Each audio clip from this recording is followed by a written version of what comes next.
మన VVIT university absolute discipline, absolute education. ఆ రోజుల్లో మీరు చేసిన డాన్సులు ఒకదాన్ని మించి ఒకటి, అసలు ఎంత లాంగ్ జర్నీ మీది? అది ఇప్పుడు అనుకుంటుంటే అదంతా నేనే చేశానా, నేను అంత హార్డ్ వర్క్ చేశానా అని నాకు ఇప్పుడు ఫీలింగ్ వస్తుంది అనమాట. అంటే అప్పట్లో ఆ ఏజ్ మనకు పైకి రావాలనే తపన, ఒక ఇది ఉంటుంది మనకి, అంటే మన ఎనర్జీ. అందులో మాకేంటంటే సినిమా అంటే నాకు చాలా పిచ్చి. చిన్నప్పటి నుంచి కూడా సినిమా సినిమా సినిమా, నా జీవితం అంతా సినిమా లైఫే అయిపోయింది. ఇన్ని వందల సినిమాల్లో ఎప్పటికీ మీకు మనసులో మిగిలిపోయి నా ఫేవరెట్ సినిమా అనిపించే సినిమా ఒక్క సినిమాని? ఎందుకంటే ఏ హీరోనే వదలలేదు నేను, టాప్ హీరోస్. అసలు మీకు సరిసాటి అప్పుడు ఆ రోజుల్లో ఎక్కువగా కాంతారావు గారి సినిమాలు పడేవి. నా హీరో కత్తి కాంతారావు గారు, ఇప్పటికే ఆయన గురించి పెద్ద పేరు. ఆయన తర్వాత మిగతా నేను ఎన్టీ రామారావు గారు, నాగేశ్వరరావు గారు, శోభన్ బాబు గారు, కృష్ణ, హర్నాథ్, అందరు మేడ మీద మేడ ఎక్కువ నాగేశ్వరరావు గారిని చూసాను. అదే నాగేశ్వరరావు గారు, మేము వచ్చి బకెట్తో నీళ్ళు వేస్తూ ఉంటాం అనమాట. అమ్మ ఎప్పుడు ప్రేమలో పడలేదా మీరు? ఇంత అందగాళ్ళు చుట్టూ, మీరు ఒక అందగత్తే.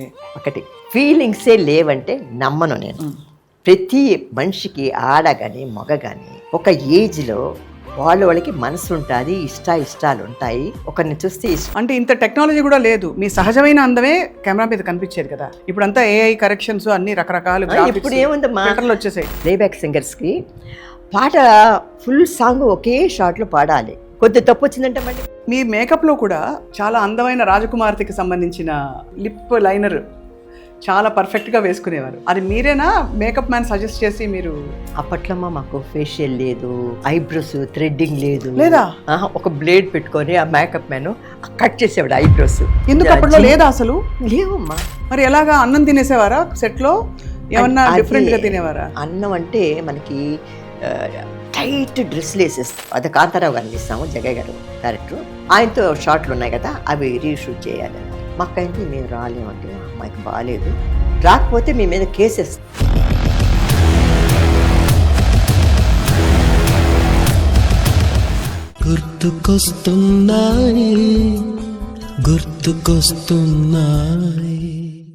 అందరికీ నమస్కారం. సుమన్ టీవీ లెజెండరీ రాజశ్రీ గారు, వారితో మాట్లాడడం చాలా అదృష్టంగా భావిస్తూ, రాజశ్రీ గారు చెన్నై వచ్చాం మీకోసం. చాలా చాలా సంతోషం అమ్మ, నిన్ను చూస్తుంటే నాకు మా సొంత బంధువుని రిలేషన్ చూసినంత ఫీలింగ్ వస్తుంది అనమాట. థ్యాంక్ యూ అమ్మ. మీరు more not just as a beautiful actress, కానీ అంటే ఆ రోజుల్లో మీరు చేసిన డాన్సులు ఒకదాన్ని మించి ఒకటి, అసలు ఎంత లాంగ్ జర్నీ మీది? అది ఇప్పుడు అనుకుంటుంటే అదంతా నేనే చేశానా, నేను అంత హార్డ్ వర్క్ చేశానా అని నాకు ఇప్పుడు ఫీలింగ్ వస్తుంది అనమాట. అంటే అప్పట్లో ఆ ఏజ్ మనకు పైకి రావాలనే తపన, ఒక ఇది ఉంటుంది మనకి, అంటే మన ఎనర్జీ. అందులో మాకేంటంటే సినిమా అంటే నాకు చాలా పిచ్చి. చిన్నప్పటి నుంచి కూడా సినిమా సినిమా సినిమా, నా జీవితం అంతా సినిమా లైఫే అయిపోయింది. తర్వాత సెకండ్ హాఫ్ వేరే లైఫ్ మారిపోయింది, కట్ ఆఫ్ అయిపోయింది అనమాట. అంటే నాకు అందరితో చెప్పాను, నేను ఫస్ట్ ఎలా ఎంటర్ అయ్యాను, బాలనటిగా. జమున గారు నా ఫస్ట్, ఆవిడ హీరోయిన్గా యాక్ట్ చేస్తే ఆవిడకి చిన్నపిల్లగా యాక్ట్ చేస్తాను నేను. అవన్నీ జరిగిపోగా అలా అలా అలా స్టెప్ బై స్టెప్ హీరోయిన్ అయిపోయాను అనమాట, టాప్కి వెళ్ళిపోయాను అనమాట. అందరు పెద్ద పెద్ద టాప్ హీరోలతో యాక్ట్ చేసే అవకాశం, అదృష్టం నాకు కలిగింది. దానికి చాలా చాలా సంతోషంగా ఉంది. ఒక భాషలోనే కాదు, 5 భాషల్లో టాప్ హీరోస్ అందరు కూడా. ఎందుకంటే మాకంటే చాలా సీనియర్స్. మేము కళల కన్నా, మేము స్కూల్ డేస్లో చదువుకుంటున్నప్పుడు పెద్ద పెద్ద టాప్ హీరోస్, అంటే ఎన్టీ రామారావు గారు, నాగేశ్వరరావు గారు అంటే చాలా పెద్ద టాప్ హీరోస్ కదా. ఇక్కడ ఎంజీఆర్ వాళ్ళు యాక్ట్ చేసినప్పుడు ఇక్కడ ఎంజీఆర్ గారు, శివాజీ గారు, అదేలాగా కన్నడంలో రాజ్ కుమార్ గారు, ఉదయ్ కుమార్ గారు, మలయాళంలో సత్యన్ నజీరు, హిందీలో శశి కపూర్, అంటే రాజ్ కపూర్ బ్రదర్తో యాక్ట్ చేస్తాను. అశోక్ కుమార్ గారు బ్రదరు కిషోర్ కుమార్ యాక్ట్ చేస్తాను అనమాట. అలాగే ఆ జనరేషన్లో యాక్ట్ చేస్తాను. అన్ని భాషల్లో హాయిగా యాక్ట్ చేసినంత వరకు చక్కగా యాక్ట్ చేసి రిటైర్డ్ అయిపోయాను. ఇప్పుడు అదొక లైఫ్, ఇదొక లైఫ్, ఏ లైఫ్కి అదే సంతోషంగా మనం హాయిగా ఆనందించాలంతే. నాకు ఇష్టమైనవి అంటే మధ్య మధ్యలో నేను మీకు ఇష్టమైన విషయాల గురించి అడుగుతుంటాను. ఇన్ని వందల సినిమాల్లో ఎప్పటికీ మీకు మనసులో మిగిలిపోయి నా ఫేవరెట్ సినిమా అనిపించే సినిమా ఒక్క సినిమాని, ఏ భాష అయినా పర్వాలేదు. ఫేవరెట్ సినిమా అంటే ఏం చెప్పను, నాకు అన్నీ ఇదే మా అందరు హీరోలతో యాక్ట్ చేయటమే అది నా ఒక సంతోషం, ఆనందం. ఎందుకంటే ఏ హీరోని వదలలేదు నేను, టాప్ హీరోస్. అసలు మీకు సరిసాటి అప్పుడు ఆ రోజుల్లో ఎక్కువగా కాంతారావు గారి సినిమాలు పడేవి. కాంతారావు గారు ఫస్ట్ నేను మూవ్ చేసిన నా హీరో కాంతారావు గారు, కత్తి కాంతారావు గారు. ఇప్పటికే ఆయన గురించి పెద్ద పేరు. ఆయన తర్వాత మిగతా నేను ఎన్టీ రామారావు గారు, నాగేశ్వరరావు గారు, శోభన్ బాబు గారు, కృష్ణ, హర్నాథ్, అందరితో యాక్ట్ చేస్తాను అనమాట. సో అయితే ఒక సినిమా చెప్పలేరు మీరు. ఒక్కటి నేను ఎలా చెప్తామా, ఇన్ని పోనీ ఒక సినిమాలు రెండో యాక్ట్ మూడో చేసి. చెప్పండి. ఎందుకంటే ఇప్పుడు నేను పాటలు పాడితే నాకు ఇష్టమైన పాటలు, నాకు ఇష్టమైన ఇంటర్వ్యూలు అలా ఉండొచ్చు. అలా మీకు అలా చెప్పాలంటే తమిళ్లో Kadhalikka Neramillai as first beautiful heroine movie, colour movie, ఇష్టమైన కలర్ మూవీ. మలయాళంలో భార్య ఫస్ట్ మూవీ, మంచి హిట్ అయిన మూవీ, 100 Days. భార్య అని పేరు పెట్టారా మలయాళంలో? భార్య మలయాళంలో భార్య అంటే కొద్ది సాంస్క్రిట్ అది మనకి చేరుతుంది కదా, భార్య. దాంట్లో ఫస్ట్ నేను యాక్ట్ చేసిన పిక్చర్ 100 Days పిక్చర్. అది కూడా తర్వాత కన్నడంలో వచ్చి మిస్టర్ రాజ్ కుమార్. అది రాజ్ కుమార్ గారి పేరు, ఆయనతోనే యాక్ట్ చేశాను నేను ఆ పిక్చర్లో. హిందీలో ప్యార్ కియేజా. తెలుగు చెప్పాను కదా, ప్రేమించి చూడు, తోటలో పిల్ల కోట్లో రాని నా ఫస్ట్ మూవీ. అది కాంతారావు గారితో. అవును, అది నాకు చాలా ఇష్టం. ఏంటా పాట? మేడ మీద మేడ కట్టి అది ప్రేమించి చూడు, మాడి మేల మాడి కట్టి కోడి కోడి చేత స్టెప్పులు ఉన్నాయి అందులో. అందులో ఎక్కువ నాగేశ్వరరావు గారిని చూసాను. అది నాగేశ్వరరావు గారు మేము వచ్చి బకెట్తో నీళ్ళు వేస్తూ ఉంటాం అనమాట. ఈ మధ్య నా కొడుకు ఏం చేశాడు, ఆలియర్ డ్యామ్ పక్కన వచ్చి ఒక ఆశ్రమం ఉంది, అక్కడికి వెళ్తామనేసి వెళ్తున్నప్పుడు ఆలియర్ డ్యామ్ దాడుతున్నప్పుడు మన కాదలిక నేరంలో బిల్డింగ్ ఉంది కదా, చాలా ఫేమస్ బిల్డింగ్ అమ్మా. అది నేను తమిళ్, తెలుగు, హిందీలో అదే చోట యాక్ట్ చేశాను అనమాట. అక్కడే నెలల కొద్ది స్టే చేసి ఆ 3 లాంగ్వేజ్లు అక్కడే తీశారు. ఇప్పటికి చాలా బాగుంది ఆ బిల్డింగ్, ఆ లొకేషన్. అబ్బా ఎంత బాగుంటుందో, వాటర్ ఫాల్స్ అవన్నీ, చాలా కొండలు గిండలు, చాలా బాగుంటుంది ఆ లొకేషన్. ఆలియర్ డ్యామ్ అని పొల్లాచి దగ్గర అన్నమాట. మా కొడుకు ఏం చేశాడు, కార్లో పెడుతూ అమ్మ ఆలియర్ డ్యామ్ అంటే ఇప్పుడు వచ్చి గవర్నమెంట్ అంతా గేటు లోపలికి అలవ చేయటం లేదంట. ఆఫీస్కి వెళ్ళి మా మదర్ ఇక్కడ వర్క్ చేశారు 3 లాంగ్వేజ్ల్లో, నేను ఈ బిల్డింగ్ చూడాలి, నేను వాళ్ళ సన్ని అని చెప్పేసి మా మనవరాళ్ళని తీసుకొని అక్కడికి వెళ్ళాడు.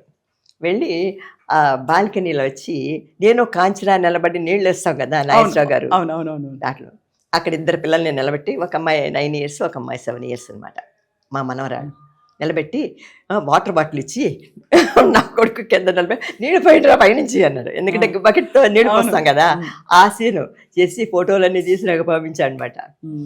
చాలా మంచి లొకేషను, చాలా బాగా ఎంజాయ్ చేసాం అక్కడ. నాగేశ్వరరావు గారు కూడా ఊరుకునేవారు కాదు. షూటింగ్ వచ్చి ఇండోర్లో అక్కడ చేస్తే సెట్లు ఉంటాయి, వర్క్ చేస్తాం. మార్నింగ్ 9 to 5 కానీ 9 to 9 కానీ వర్క్ చేసి ఇంటికి వెళ్ళిపోతాం. నైట్ అక్కడ స్టే చేయం కదా, ఇంటికి వెళ్ళిపోతాం. అదే అవుట్డోర్ అంటే అదే బిల్డింగ్లో అందరం ఒక్కొక్క రూమ్లో స్టే చేస్తాం. మార్నింగ్ లేచి ఎవరు ముందుకు వెళ్తే, ఎవరికి షార్ట్ ముందు వస్తే వాళ్ళు మేకప్ చేసుకొని అక్కడే డ్రెస్సులు అంతా. మేకప్ రూమ్ ఉండేదా మీకు? రూమ్కి వచ్చి మేకప్ చేసేవారా? ఎట్లా అక్కడ అవుట్డోర్లో అలా కాదు, మేకప్ మ్యాన్ ఇక్కడి నుంచి తీసుకోండి, పర్మనెంట్ మేకప్ మ్యాన్ శ్రీధర్ గారు, శివరామ్ అని వచ్చాడు. మేకప్ ఒక రూమ్ అరేంజ్ చేసుకొని ఉంటారనమాట. నేను కానీ, కాంచన కానీ, నాగేశ్వరరావు గారు కానీ, చలం కానీ, రేలంగ్ గారు కానీ, అందరం తెలుగులో చెప్తున్నాను. అందరూ అక్కడికి వెళ్ళటం, ఎవరి సీన్ ఉంటే వాళ్ళకి ముందు మేకప్ చేయటం, ఒకరు హెయిర్ డ్రెస్ చేసుకోవటం, అలాగనమాట. సాయంత్రం అయిపోయిన తర్వాత షూటింగ్ ప్యాకప్ కదా, సన్లైట్ ఉంటేనే మనకి వర్క్ చేస్తాం. సన్లైట్ లేనప్పుడు ఇంటికి వచ్చేసి మేకప్ అంతా తీసి హాయిగా రిలాక్స్ అయిపోయి కాఫీ టిఫిన్లు తింటూ, తర్వాత నైట్ ఏం చేసేవాడంటే బాగా భోజనం చేసి, మాకంతా ఏముంది భోజనం చేసేవాడంటే మళ్ళీ మార్నింగ్ షూటింగ్ ఉంటుంది కదా, అవును, పడుకొని నిద్రపోదాను. పడుకుంటే నాగేశ్వరరావు గారు అంటారు, పిల్లలు ఒక్కొక్క రూమ్కి వచ్చి తట్టేవాడనమాట, లగండి అండి. ఏమిటండి రాత్రి ఒక అంటే 8:30, 9కి ఏంటి భోంచేస్తారా అనేవాడు. భోంచేస్తామండి, అయిపోయిందండి. అయితే రండి అన్నాడు. ఎక్కడికండి అన్నా. వాకింగ్ అన్నాడు. అదేమిటండి వాకింగ్ ఇప్పుడా, రాత్రి మీద? ఎక్కడ దాకా అన్నాను. ఏముందమ్మా, ఈ బిల్డింగ్ ఒకసారి 2 సార్లు తిరిగి వచ్చేస్తే వాకింగ్ అన్నాడు. అయ్యో ఈయనేట్రా బాబు, తిన్న తర్వాత ఏమో వాకింగ్ పిలుస్తున్నారు ఈయన అనుకున్నా. కానీ సీనియర్ మళ్ళీ ఏం చెప్పలేదు. ఆయన కొంచెం సరదాగా ఉంటారు. రామారావు గారు కాదు, రామారావు గారు చాలా స్ట్రిక్ట్, చాలా స్ట్రిక్ట్. ఆయన షార్ట్ అంటే మటుకు నార్మల్ అయిపోతారు అనమాట. షార్ట్ లేనప్పుడు ఆయన కూర్చి ఆయనతో మాట్లాడాలంటేనే భయం వేస్తుంది. అవునా? అమ్మో చాలా. అలా కూర్చుంటారు, ఒక కునుకు తీసేస్తారు. ఒక ఫైల్ మ్యాన్ ఉంటాడు, కాళ్ళ దగ్గర వాటి దగ్గర ఇలా మసాజింగ్ చేస్తారు. క్రౌన్ గిరిని పెట్టుకొని చీరమ్మ ఆయన ఆ హెవీ క్రౌన్ డ్రెస్తో ఏ క్యారెక్టర్ యాక్ట్ చేసినా కూడా కుర్చీలో కూర్చున్నారంటే అంతే అలా కళ్ళు మూసుకుంటారు. డైలాగ్ ఎవరైనా అసిస్టెంట్ వచ్చి చెప్తే పలానా సీన్ అండి ఇలా డైలాగ్ అండి చెప్పారంటే ఒకసారి వింటారు అంటారంతే. వెళ్ళిపోయిన తర్వాత షార్ట్ రెడీ అంటే వచ్చేస్తారు. ఒక రిహార్సల్స్ మాతో షార్ట్ ఆయన ఓకే, మేము బైహార్ట్ చేసుకుంటూ కూర్చుంటాం మేము. ఎందుకంటే పెద్ద పెద్ద డైలాగులు ఉండేవా మాకు ఉన్నప్పుడు పెద్ద పెద్దవి ఆయనతో తొట్టుపోకూడదు కదా. ఈ రాజ్బాబు ఉండేవాడు, ఆ రాజ్బాబు ఉంటే కామెడీ వాడు దూడేసింది అంటాడు. ఇలా తొట్టుపోయిందంటే దూడేసింది మాకు నవ్వు వచ్చేసింది అనమాట. రాజ్బాబు మంచి కామెడీ మాకు జరిగిన. తర్వాత నేను యాక్ట్ చేసిన చాలా పిక్చర్లు రాజ్బాబు, సోషల్ పిక్చర్లు అంతా చలం గారు యాక్ట్ చేశారు అనమాట. నాతో చాలా పిక్చర్లు.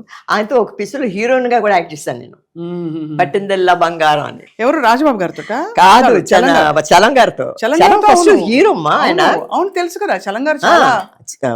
చలం గారు హీరో.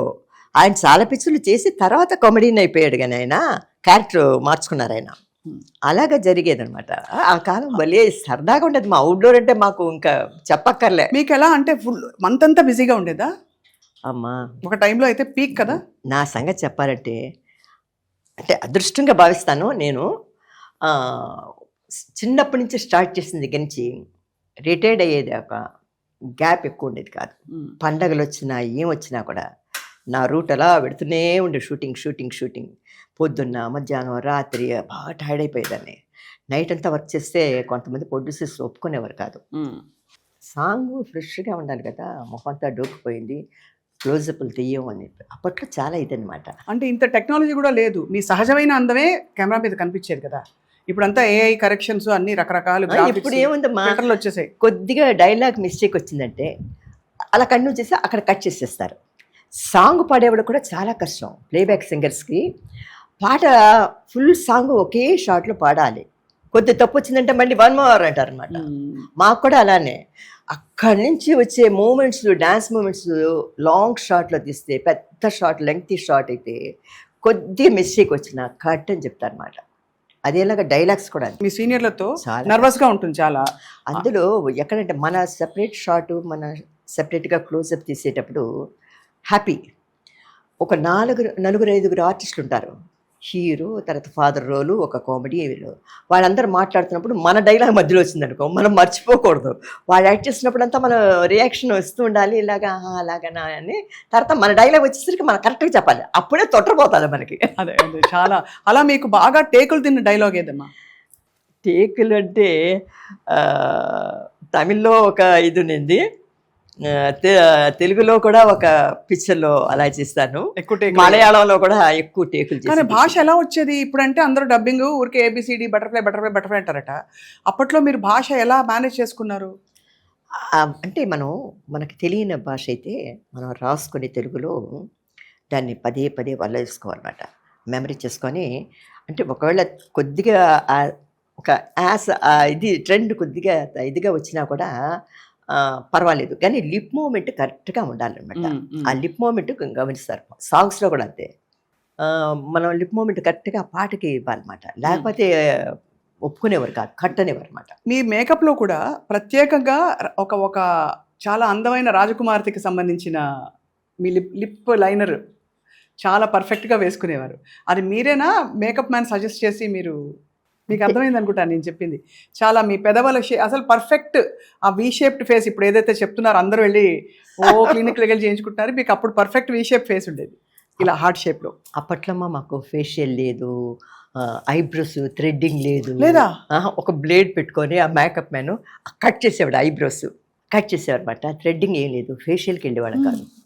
ఎందుకు అప్పట్లో లేదా? అసలు లేవమ్మా, థ్రెడ్డింగ్ తర్వాత వచ్చింది. మేము హైదరాబాద్ వెళ్ళినప్పుడు ఒకసారి అక్కడ థ్రెడ్డింగ్ అప్పుడే స్టార్ట్ చేసాం. మాకు భయం, థ్రెడ్ పెట్టుకొని ఇలా చువుకు అంటూ ఉండేది. మాకు బ్లేడ్తో చేశారన్నమాట. ఫేషియల్ లేదు, ఇంటికి రావటం పడుకోవటం, ఏం క్రీములు గీములు ఏమి రాసేది, మేకప్ తీయటం పడుకోవటమే అంతే. అలాగ ఉండేదన్నమాట. అప్పుడు జిమ్ములు కూడా లేవు మాకు. మరి ఎలాగా అన్నం తినేసేవారా సెట్లో? ఏమన్నా అది డిఫరెంట్గా తినేవారా? అన్నం అంటే మనకి టైట్ డ్రెస్సులు వేసేస్తారు, షూటింగ్ ఉంటుంది, ఎక్కువ అన్నం తినలేం మనం. టైట్ కుట్టేసరికి మళ్ళీ భోజనం ఎక్కువ తింటే నిద్ర వచ్చేస్తుంది, మొత్తం వచ్చేస్తుంది. మళ్ళీ షూటింగ్ ఉంటుంది కదా ఆఫ్టర్నూన్ 2 o'clock.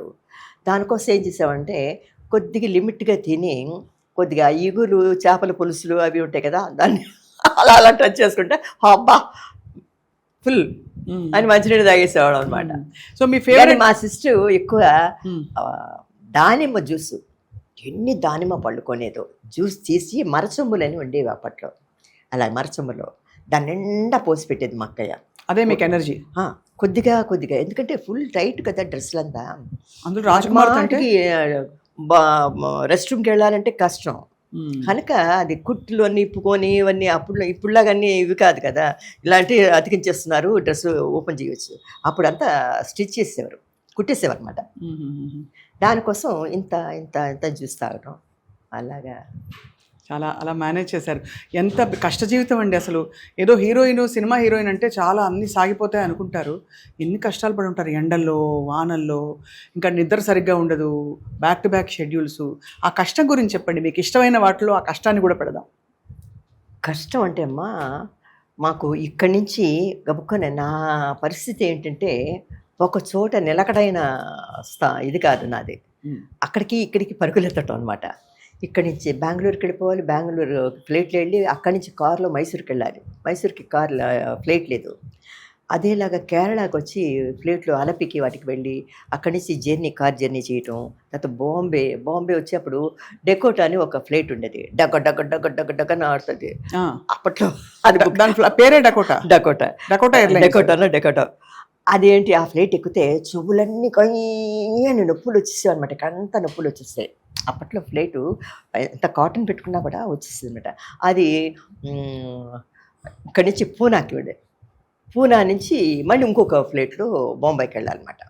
ఇవన్నీ వెళ్ళేసరికి బాగా టైర్డ్ అయిపోతాం. ఇక్కడ షూటింగ్ ఫినిష్ చేసుకొని ప్యాకప్ చేసుకొని కాపాకప్పని మొహం కడుక్కొని డ్రెస్ మార్చుకొని చీర కట్టుకొని పరుగులెత్తటం అనమాట. అప్పుడు అక్కడికి వెళ్ళిన వెంటనే షూటింగ్, ఆ షూటింగ్ బాంబేలో అనేసరికి అందరూ నార్త్ ఇండియన్స్ ఉంటారు. ఆ మేకప్లు వేరే, ఆ గెటప్ వేరే, ఆ డాన్స్ మూమెంట్స్ కొద్దిగా వేరే టైప్లో ఉంటాయి. నువ్వు గమనించవా లేదు? అవునవును. మనకి వాళ్ళకి చాలా తేడా ఉంది. అవునవును. ఆ యాక్టింగ్లో కానీ వాళ్ళ కొద్ది ఈజ్ ఒక టైప్లో ఉంటుంది. అవన్నీ ఆ టైప్కి మనం మారాలంటే కొద్ది టైం పడుతుంది. వెళ్ళిన వెంటనే టైర్డ్ అయిపోతాం. కలర్ పిక్చర్, అన్ని కలర్ పిక్చర్లు హిందీలో అంతా బాంబే. చాలా కష్టపడాలి. ఒక్కొక్కసారి అనిపించేది, పండగకి వచ్చి మా సిస్టర్ వాళ్ళు పండగ అంటే అన్ని కొత్త బట్టలు పట్టు చీరలు కాదు. నేనెక్కడ, మనకు పట్టు చీర ఇంట్లో చీర కట్టే టైమే లేదనమాట. అంతా నైటీలు వేసుకొని ఉండటమే. షూటింగ్ పెడితే డ్రెస్సులు అవి వాళ్ళు ఇచ్చిన డ్రెస్సులు, చీరలు కూడా అంతే. అందరూ మా ఇంట్లో మా అక్కయ్య కోడళ్ళు ఇద్దరు నా ఏజ్ గ్రూప్ అనమాట, మంచి మంచి పట్టు చీరలు కట్టుకునేవారు. వాళ్ళని చూసేదాన్ని, నాకు పెద్ద ఇంట్రెస్ట్ ఉండేది. ఇవన్నీ మనం కట్టేసిన వేసిన వాళ్ళు అంతే కదా, కట్టుకోపడ్డం అంటే అబ్బా ఇది ఎవరు కట్టుకుంటారు, నైటీతోనే ఉంటే శుభ్రం అనిపించేది. వాళ్ళందరూ హాయిగా సరదాగా గినిమాలు కడుతుంటే నేను గుడ్డులా జాకెట్ చేసి ఫీల్ అయ్యేదాన్ని. వీళ్ళందరూ హాయిగా అనుభవిస్తున్నారు, మనకు తినడానికి తిండి లేదు, అన్నీ ఉంది, అందరూ బాగా తింటుంటారు, మనకేమో తింటాను. వాళ్ళందరూ బిర్యానీలు అన్నీ పెట్టుకొని తింటుంటే మనం అలా కూర్చొని ఆ ఇగురు నాకటం, ఆ చిన్న మొక్క తినటం, రైస్ ఎక్కువ తినబుద్దేసేది కాదు, టైట్ డ్రెస్సులు అవి. అప్పుడు అనిపించేది. తర్వాత కొద్దిగా రిలాక్స్ అయినప్పుడు కొద్దిగా ఫ్రీగా, అంటే సోషల్ పిక్చర్ అయితే కొద్దిగా బాగా తింటాం. ఈ ఫోక్లర్ పిక్చర్లు ఎక్కువ యాక్ట్ చేయడం వల్ల, టైట్ డ్రెస్సుల వల్ల ఎక్కువ భోజనం చేయలేము. మీ ఫేవరెట్ ఫుడ్ ఏంటి? మీకు ఇష్టమైన ఫుడ్ అసలు ఎప్పుడు అందరికీ ఒక్కొక్కటి ఇష్టం ఉంటుంది. బిర్యానీ కరెక్ట్గా, మటన్ బిర్యానీ. మటన్ బిర్యానీ ఇష్టమా?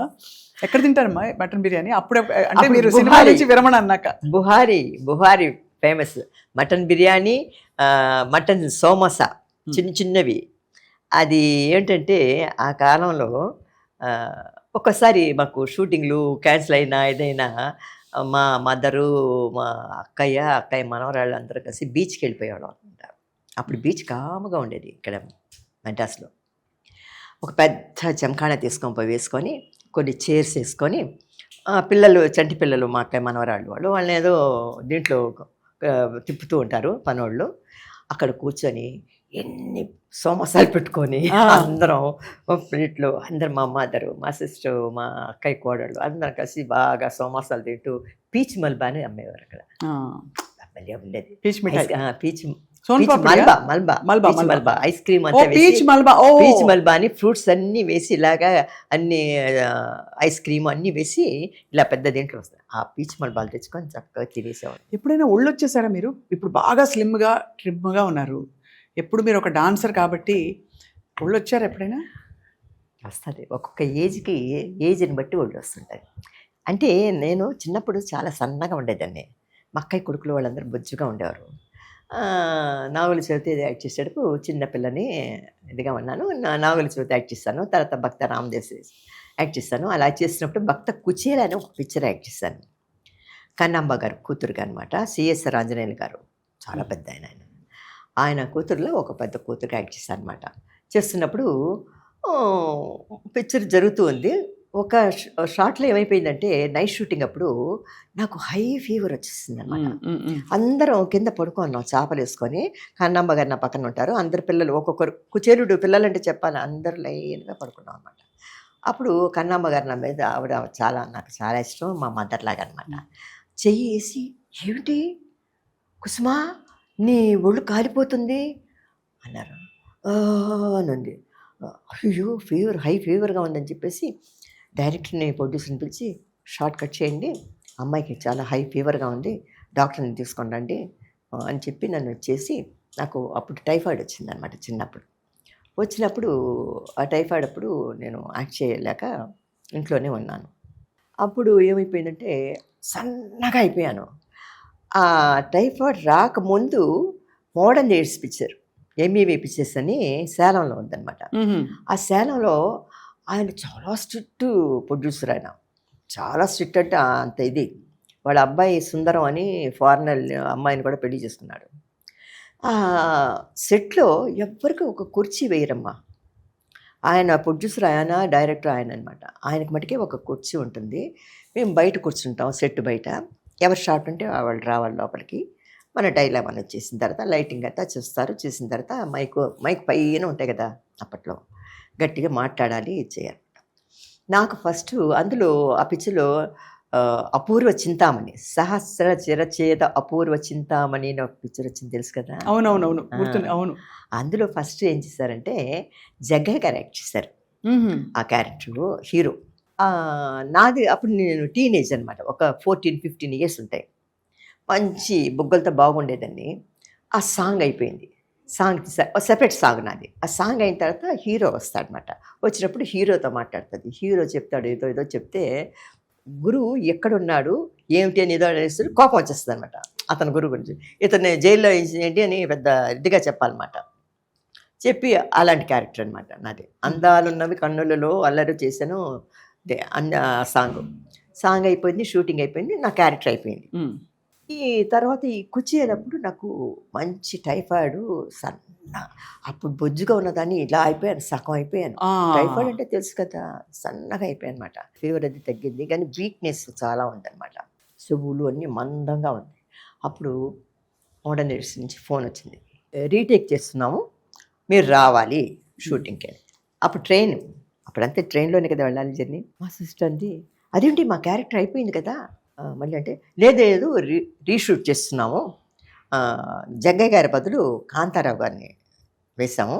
ఎందుకు అలాగా? వాళ్ళకి ఏదో ప్రాబ్లమ్స్ వచ్చి కాంతారావు గారి బదులు కాంతారావు గారిని ఇస్తాము, జగ్గయ్య గారు క్యారెక్టర్, ఆయనతో షార్ట్లు ఉన్నాయి కదా అవి రీషూట్ చేయాలన్నారు. మా అక్క ఏంటి, మేము రాలేమంటే మా అమ్మాయికి బాగాలేదు, రాకపోతే మీ మీద కేసేస్తాం అన్నాడు. అంత రూడ్గా, అంత పెద్ద ప్రొడ్యూసర్లు కదా కొంతమంది, అంత రఫ్గా ఉంటారు కొంతమంది. రాకపోతే కేసేస్తాం, వచ్చి కావాలి, వర్క్ చేయాలి. అతను పెద్ద హీరోలను కూడా చాలా చేసిన సందర్భాలు ఉన్నాయి. ఓహో, ఎవరు ఆ ప్రొడ్యూసర్ అని? అదే మోడర్న్ ఆయన అసలు ఆయన సుందరం కొడుకు. ఇప్పుడు తర్వాత అంతకుముందు ఆయన ఉండే. అయ్యో, అంత బెదిరించారు. రావాలి అన్నారు.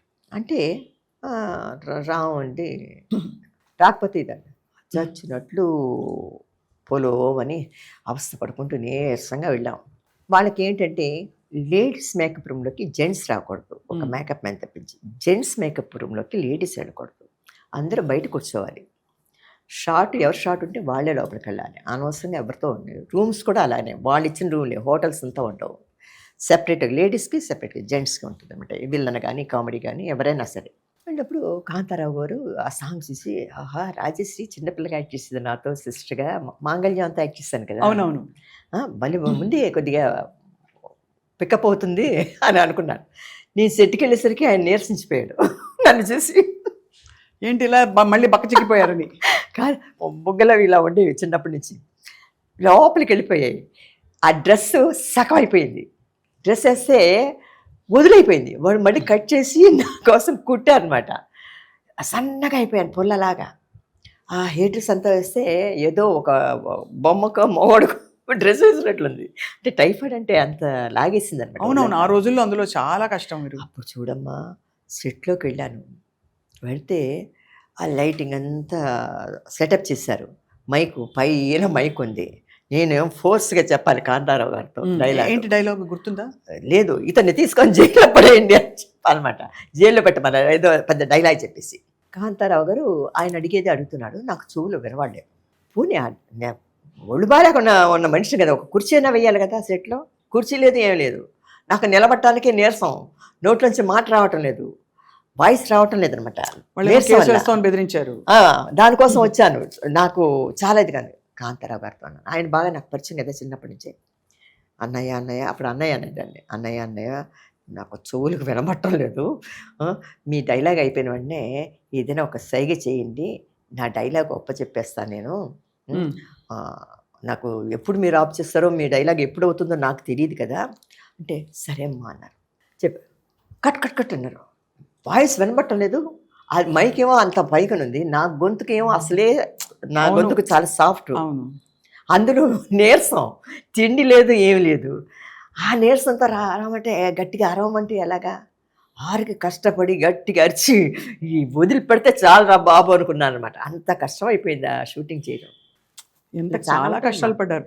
బట్ ఇంత కష్టపడినందుకు పేరు, గొప్ప నటిగా పేరు, కీర్తి ప్రతిష్టలు, అంటే బాగా ఫేమ్, పాపులారిటీ, అందరిలో ఫ్యాన్స్ అలా మీద పడిపోవడం, మూడోది డబ్బు. ఈ మూడిట్లో మీకు ఏది ఇష్టమైనది? పేరేనా? మంచి నటిగా పేరు తెచ్చుకోవాలని మీకు అందరూ మెచ్చుకుంటుంటే మనకి అదొక ఆర్టిస్ట్కమ్మా.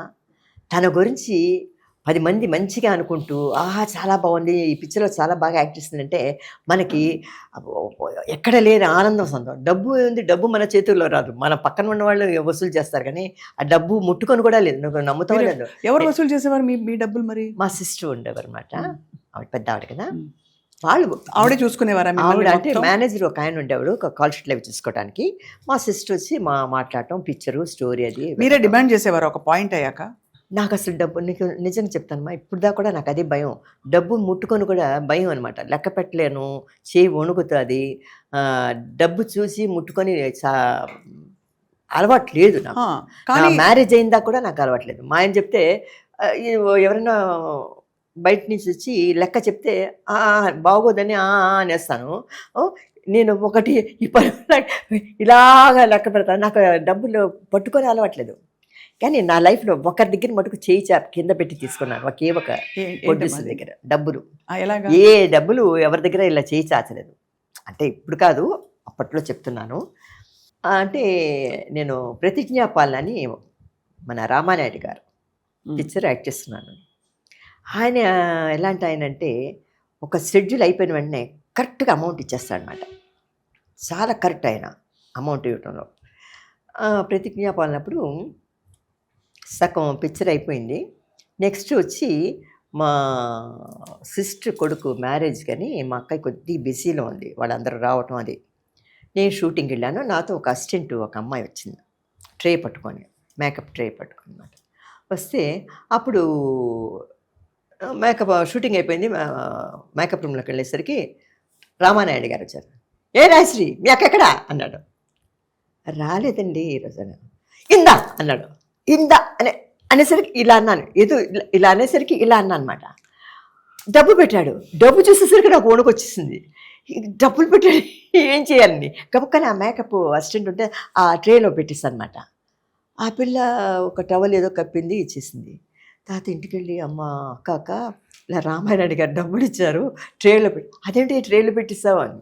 మరి ఎక్కడ పెట్టినావు నువ్వు లేవు కదా అన్నాడు. అలాగా ఆయన దగ్గర ఫస్ట్ నేను చేయి చాచి తీసుకున్నాను. బట్ అంతకు ముందు పూర్వం మీకు ఎంత ఇస్తున్నారు సినిమాకి, కాల్ షీట్ల లెక్క ఏమి అడిగేవారు కాదు కదమ్మా. అసలు ఏమీ తెలియదు. మరి అవి కూడబెట్టుకున్నారా పోనీ? అంత కూడబెట్టారు. కష్టపడి, ఎందుకంటే ఆ డ్రెస్సులు మీరు వేసుకునే డ్రెస్సులు నేను చెప్పక్కర్లేదు. ఇప్పటి రోజుల్లో అయితే ఎవరు అంత కష్టపడే పరిస్థితులు కూడా లేవు. అంత మీరు బాధపడి అంటే మీ ఒళ్ళుని కష్టపెట్టుకున్నారు కదమ్మా. ఆడపిల్లకి ఎప్పుడు ఎలా ఉంటుంది, అలా రిలాక్స్ అయిపోవాలని కదా. అంటే ఒకటి చెప్తాను స్వప్న, ఆ కాలం మేము చిన్నపిల్లలుగా వచ్చాం. అంటే నేను చెప్పేది ఏంటంటే, మా నాన్నగారు చిన్నప్పుడు 3 years అప్పుడు చనిపోయారు. మా అమ్మది పెద్ద రిచ్ ఫ్యామిలీ, జమీందార్ ఫ్యామిలీ. మా నాన్నగారిది ఒక టైప్ ఆఫ్ ఫ్యామిలీ అనమాట. మా నాన్నగారికి 2 sisters, 1 brother ఉన్నారు. ఆ 2 sisters అజంతా శిల్పాల్లా ఉంటారు. ఆ ఒక సిస్టర్ని వచ్చి మా అమ్మ అన్నకి ఇచ్చారు, రామన్న రెడ్డి అని. ఆయనకి వచ్చి ఒక ఆవిడ బిడ్డను కానీ తల్లి బిడ్డ చచ్చిపోయారు. మళ్ళీ అదే ఆయనకి ఇంకొక సిస్టర్ కూడా మా నాన్నగారు సిస్టర్ని ఇచ్చారనమాట. ఆవిడ చనిపోయింది, కొడుకు ఉండిపోయాడు. అదేంటది? అదేమిటో ఆ కాలం అంతే, చిన్నప్పుడే పెళ్ళిళ్ళు చేసేస్తారు కదమ్మా. అప్పుడు ఆవిడ చనిపోతూ మా నాన్నగారు సిస్టర్ చనిపోతూ అక్కలు, మా ఇంటి ఆడబిడ్డలో 2 మీ ఇంటి కోడళ్ళం అయ్యాము కనుక మామగారితో ఉందనమాట, అంటే మా తాతతో, మీ చెల్లుల్ని మా తమ్ముడికి ఇవ్వాలి, వాళ్ళ తమ్ముడికి. అంటే మా నాన్నగారికి మా ఇంట్లో ఇష్టపడలేదు. మా నాన్న ఎవరు, మా అమ్మమ్మ తరఫున వాళ్ళు. సరే అని ఇంకా చచ్చిపోతుంటే ప్రామిస్ చేశాడు ఆయన. అప్పుడు తప్పనిసరిగా మా నాన్నగారు స్టేషన్ మాస్టర్, చెప్తున్నారు కదా, అంటే వాళ్ళ పెద్ద ఫ్యామిలీ కాదని, పెద్ద అంటే మా సైడ్ జమీందారు ఫ్యామిలీ. నేను ఎప్పుడు కూడా మా అమ్మగారి తరఫున చెప్పాను, మా నాన్నగారిదే చెప్తాను. మా నాన్నగారు చిన్నవాడైనా మా నాన్నగారు ఆయన స్టేషన్ మాస్టర్ కాదు, కూలోడైనా ఇదైనా కూడా మా నాన్నగారి పేరే చెప్తాను. నేను ఎప్పుడు ఏ ఇంటర్వ్యూలో కూడా మా అమ్మ గురించి చెప్పను. మా అమ్మది పెద్ద రిచ్ ఫ్యామిలీయే, 8 మంది, 4 అప్పజల్లులు, 4 అన్నదమ్ములు. కానీ ఇంతవరకు ఎవరితో చెప్పలేదు నేను. మా అమ్మది పెద్ద రెడ్డి, ఇంత వడ్డాణాలు పెట్టుకున్నారు, కమరపట్ట వడ్డాను, మా గజ్జెల వడ్డాను అని పెద్ద జమీందార్ ఫ్యామిలీ మా అమ్మది. ఎవరితో చెప్పలేదు. అయితే మీరు ఇండస్ట్రీకి రావడం, మీరు ఎర్న్ చేయడం మా నాన్నగారికి ఇష్టం లేదు. నాన్నగారికి తెలియదండి. చిన్నప్పుడు నేను 3 ఏళ్ళు, మా అక్కకి 5 ఏళ్ళప్పుడు మా సిస్టర్కి మ్యారేజ్. ఎందుకు ఇష్టం లేదు అంటే ఇండస్ట్రీ వద్దనా? అసలు తెలీదు సినిమా సంగతి. మా నాన్న ఏలూరులో ఉండేవాళ్ళం. సినిమాలు అప్పుడు మాకు తెలీదు. అప్పుడంతా సినిమాలు సతీ సులోచన భక్తి పిక్చర్లు ఉండేవి కదా, కన్నాంబ గారు, కాంచనమాల, వీళ్ళందరూ యాక్ట్ చేసే సినిమాలకి మా అక్కయ్యను మా అమ్మను గుర్రబండి అంటారు కదా, గుర్రబండి దాంట్లో తెరేసుకొని ఆ పిక్చర్. మా నాన్నగారికి స్టేషన్ మాస్టర్ కదా, పాసులు గెస్లు వస్తాయి, అలాంటి సినిమాలకే పంపించేవారు మా అమ్మని మా అక్కని. నేను మా అక్కకి వచ్చి 5 ఏళ్ళప్పుడు చనిపోయిందని చెప్పలే మా మేనత్త బిడ్డను కని, ఆ బిడ్డని వచ్చి మా అక్కయ్యకి ఇచ్చి పెళ్లి చేశారు. ఆ అబ్బాయిని మా అక్కయ్య పుట్టిన తర్వాత మా అక్కయ్యకి ఇచ్చి పెళ్లి చేశారు, అంటే మేనమామ కొడుకుని. చేసిన తర్వాత మా నాన్నగారు స్టేషన్ మాస్టర్గా ఉన్నారు. మేము ఒక స్టేషన్ మాస్టర్ ఫ్యామిలీ. మా అమ్మ వాళ్ళు వైజాగ్లో అక్కడ ఉన్నారన్నమాట వాళ్ళ ఫ్యామిలీ. అలా ఉన్నప్పుడు వచ్చి మా నాన్నగారు ఇట్లా ఉండి చనిపోయారు, హార్ట్ అటాక్ వచ్చి. నేను 3 ఏళ్ళు బేబీ ఉన్నప్పుడు.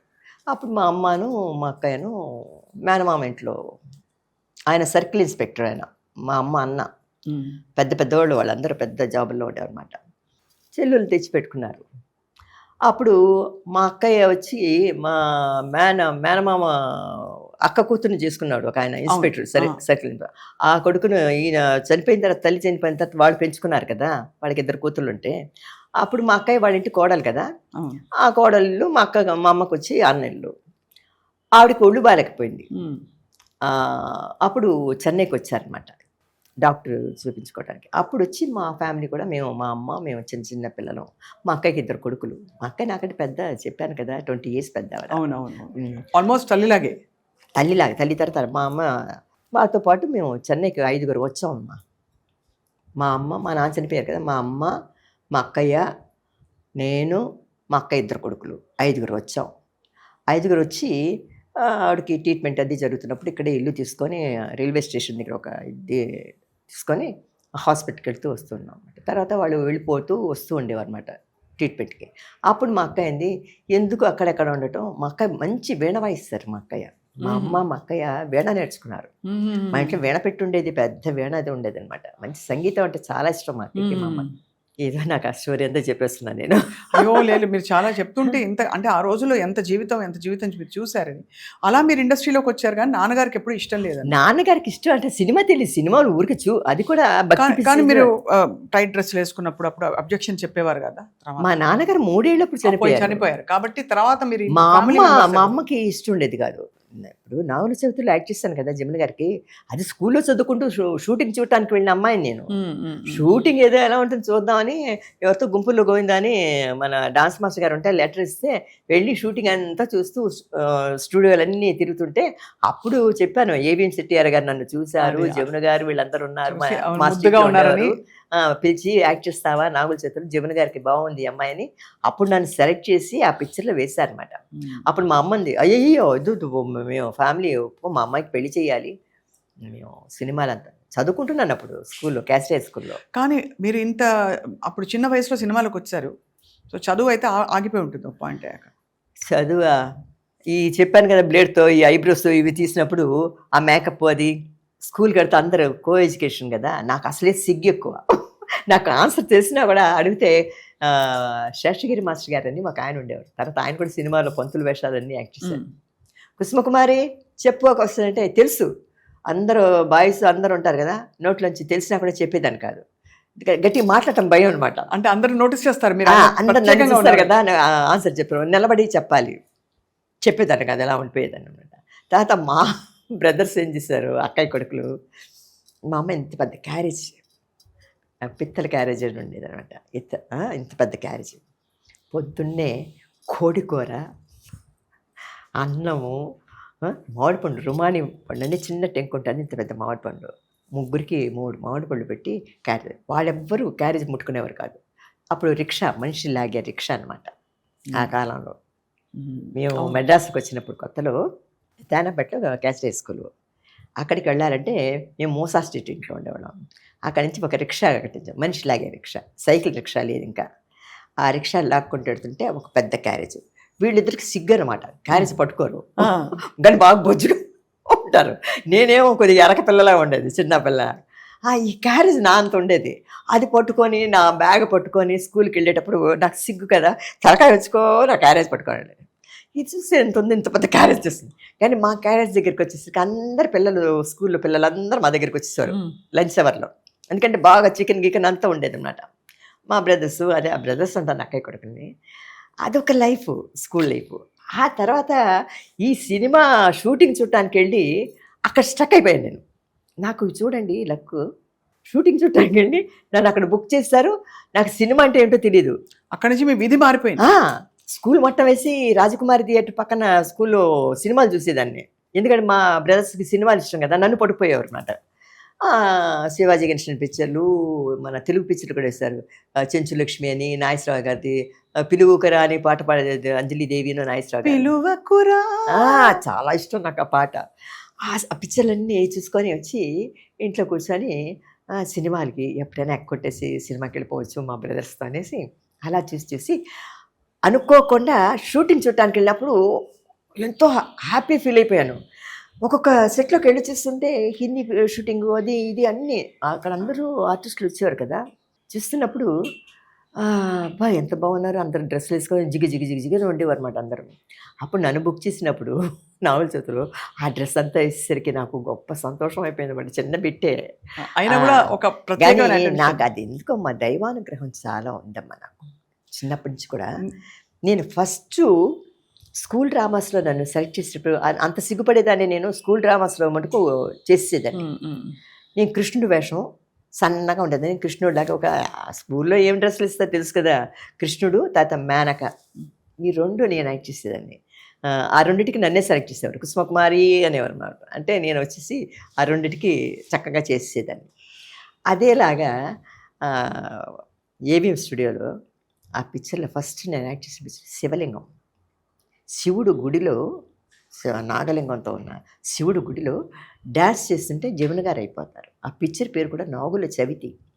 అది 3 భాషలు తీశారు, నాగుల చవితి, నాగపంచమి, నాగదేవతే అని తమిళ్, నాగుల చవితిలో అందులో చిన్న క్యారెక్టర్ యాక్ట్ చేస్తాను నేను. మధ్యలో ఇలా డాన్స్ చేస్తాను, ఇలా కూర్చోంటే జమున్ గారు అయిపోతారు అనమాట పెద్ద సరికి. తర్వాత అంతే కదా మనకి చిన్న క్యారెక్టరు మా ఎవరికి తెలియపోతుందిలే అని మా ఇంట్లో ఒప్పుకున్నారు.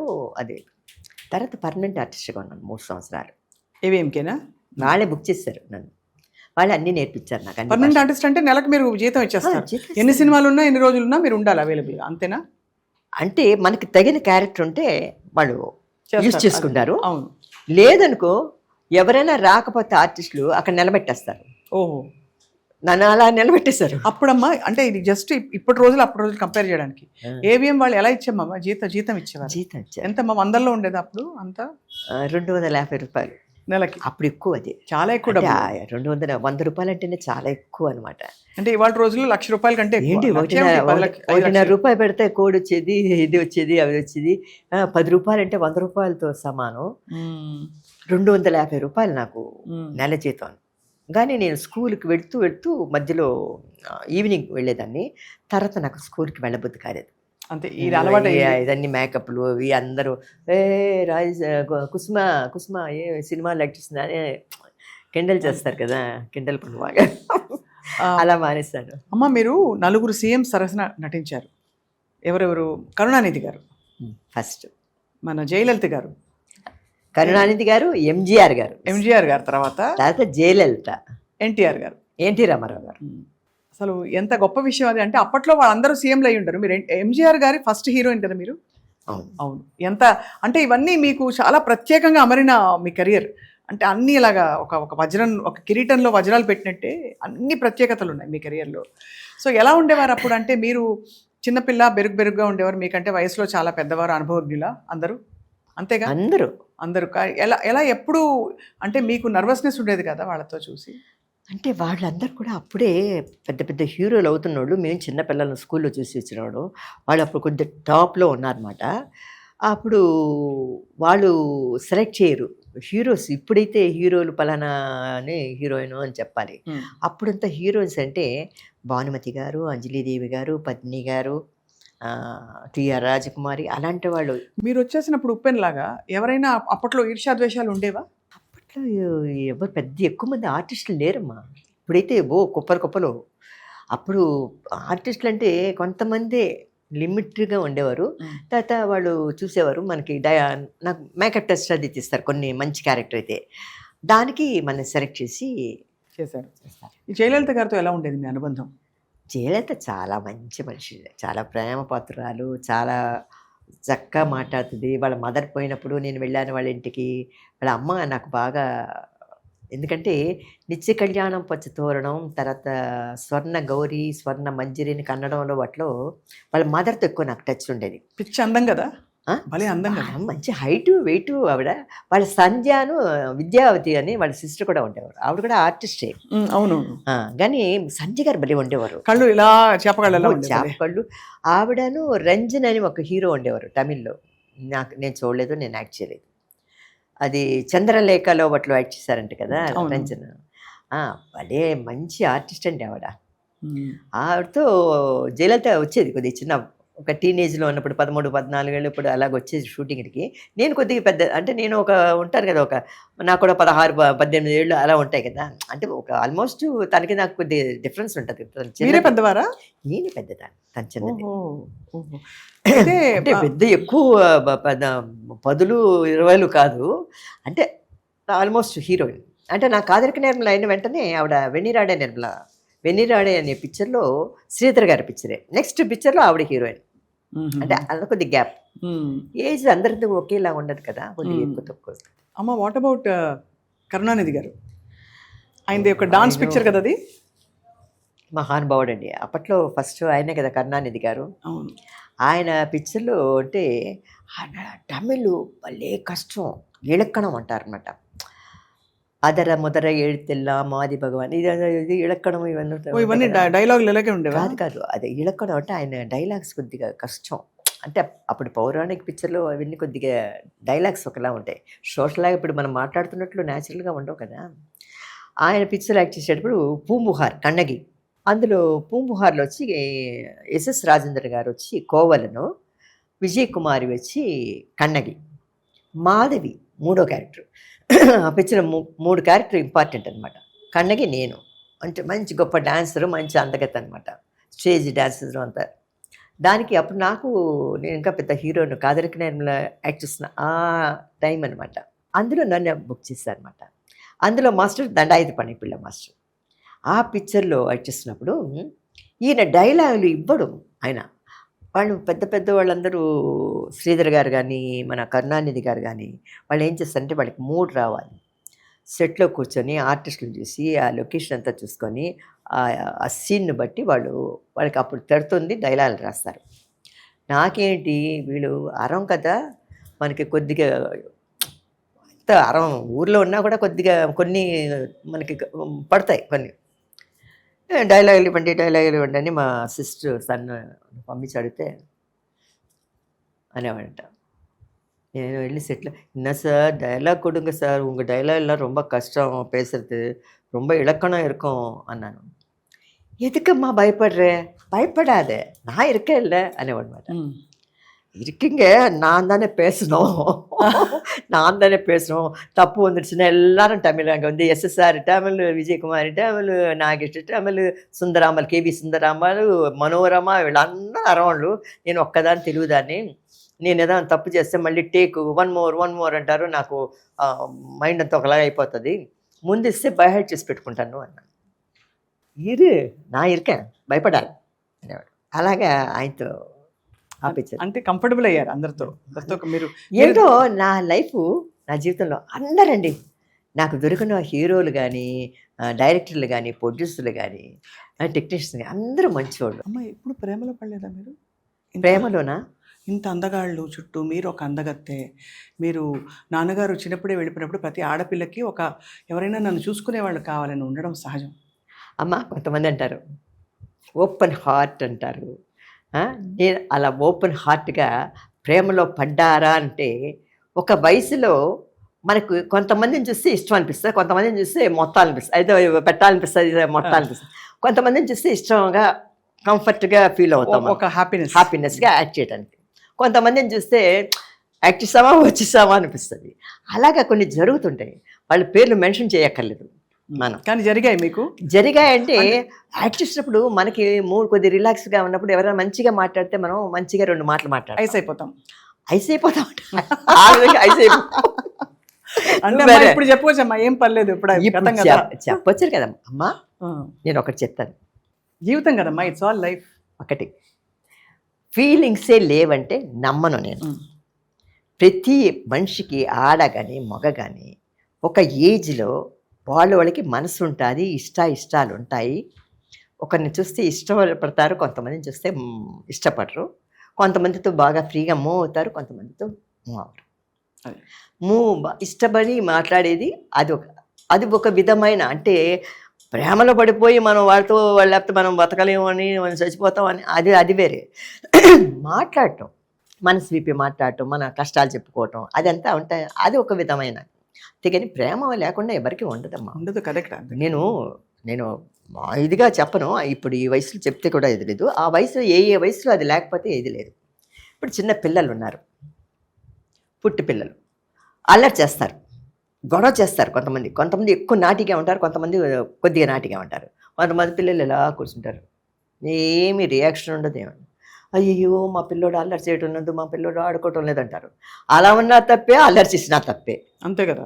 అదేలాగా ఆర్టిస్టు ఇష్టపడినా తప్పే, ఇష్టపడకపోయినా దీనికి ఏం స్వర్ణం లేదురా, దీనికి ఒక ఫీలింగ్ కూడా లేదురా, ఇట్లా కూడా అంటారు. మనం యాక్ట్ చేస్తున్నప్పుడు మనకి ఇప్పుడు ఒక సీన్ యాక్ట్ చేస్తున్నప్పుడు, చాలా close scene, love scene act చేసినప్పుడు దానికి తగినట్లు మనం యాక్ట్ చేయాలి.